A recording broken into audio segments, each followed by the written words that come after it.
Let's learn how to record income and expenses related to your rentals.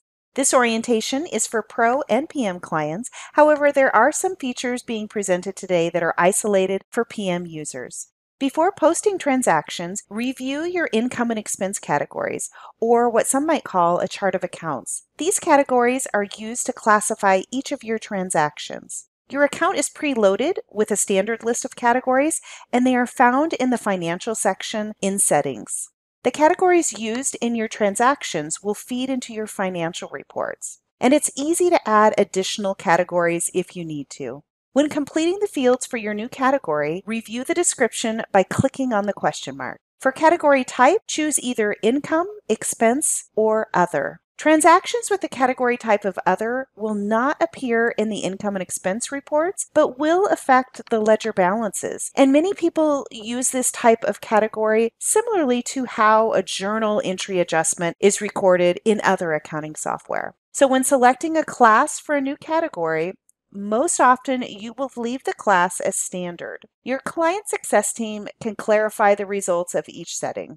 Here are some examples of additional categories clients commonly create. As you're setting up your account, there are locations where categories are linked, such as the settings for your rental application, online payments, and vendors. If you're unsure which additional categories are best for your operations, we recommend contacting a financial advisor or an accountant. Tenant transactions include recurring and one-time charges and tenant payments. Both charges and payments can be automatically or manually recorded.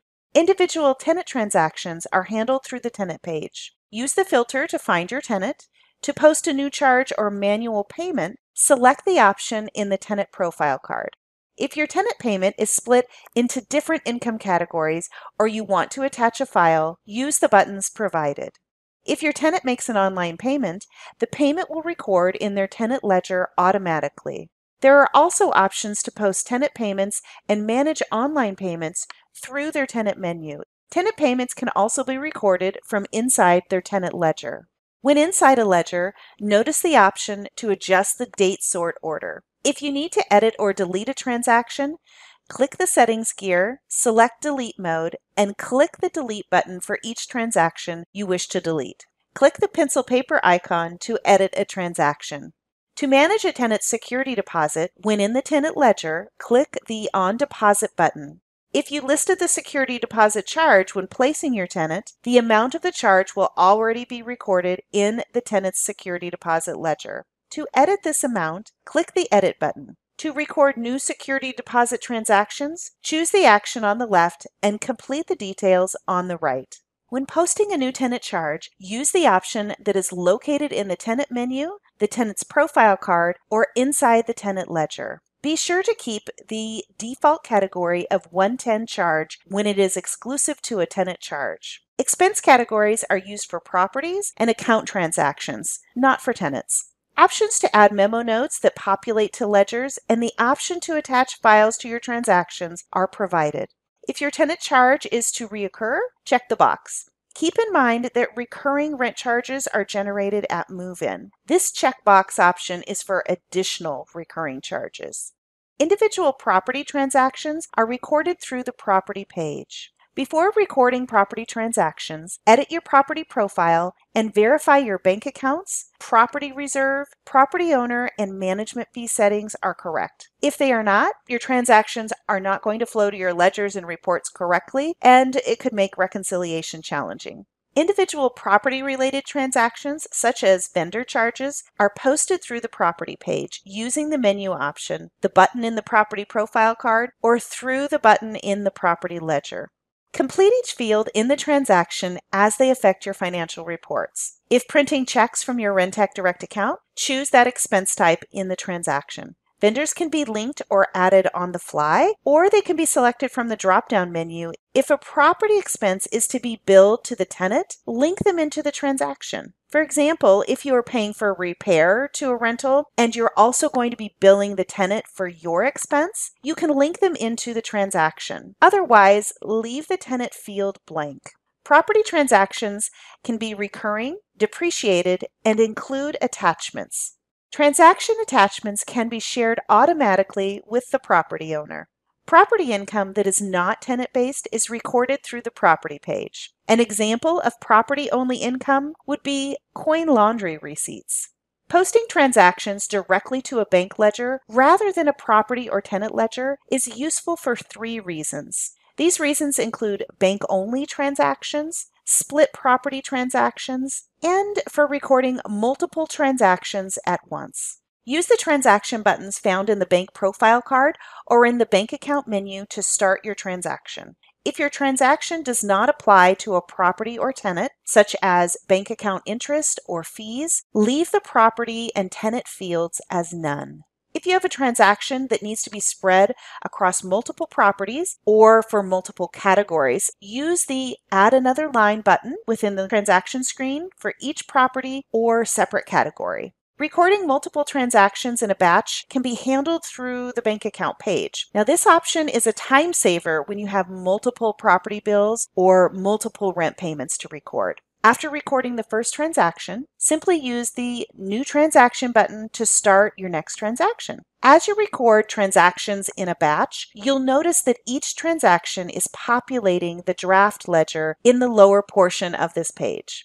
If you leave the bank account page and come back later, you aren't going to lose your transactions you've entered already. This is another benefit of posting transactions through the bank account page. Next to each bank account, you'll find an indicator of transactions that are waiting to be posted. Click the indicator to open your ledger of unposted transactions. When you've finished recording all your banking transactions, click the Post Transaction button.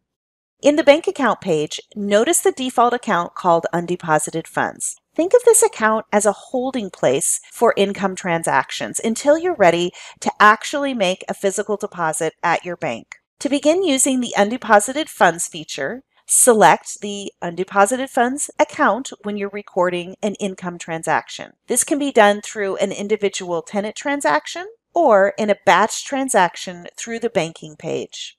When you're ready to create the bank deposit, click on the Undeposited Funds balance and click the Make Deposit button. Select the account to deposit into and the transactions that are to be part of the deposit and click Post Deposit. After posting your deposit, you're able to print a deposit slip or a deposit summary. Rentec Direct was designed to track property, tenant, bank, and property owner transactions. However, some clients elect to track their business-only transactions in their Rentec Direct account as well. Tracking your business expenses is as easy as adding in your company bank account and posting transactions to that account directly. If you're working in the Pro version of Rentec Direct and you do not manage for separate owner entities, you'll want to skip to the end of this training video for recommendations on follow-up training articles. If you're working in the PM version of Rentec Direct, you've learned that property owners are linked to each property that they own through the property profile page. To document when an owner sends you money for their property, select the Post Income option in the property page and record the owner payment. To document or initiate an owner disbursement, first set the property owner's default payment method under the property owner profile page. To initiate an owner disbursement transaction, select Pay Owner from the Owner menu in the Owner page. Click the Pay All Owners button to send payments to more than one owner in one transaction. The owner's balance, set reserve, and amounts due are automatically calculated based on previously posted transactions and the property ledger balance. If you are sending the entire balance due to the owner, check the box next to their name. If you are not paying the entire property balance to the property owner, use the arrow next to the owner's name and adjust the amount from the Property Amount Due field. Click the Pay Owner button when you're ready. If a property owner has multiple properties and you need to transfer funds from one property to another, first, make sure to create a new category for owner contributions and link it into your accounting defaults where you see the default owner contribution category field. Then head on over to your owner's page and in the owner menu, select Pay Owner. This step will feel similar to an owner disbursement. Click the arrow to display all of the owner's properties. In the Amount Due column, enter a negative dollar amount on the property line with the negative balance. Next, verify the amounts being sent out to the owner's other properties are correct. Notice in this example that we are dispersing the full available amount from the downtown duplex, resulting in the total net payment to the owner being reduced by the amount we're transferring to the lakeside property. Now, once we click Pay Owner, the property with the extra funds will deliver a contribution to the property ledger we entered the negative amount on.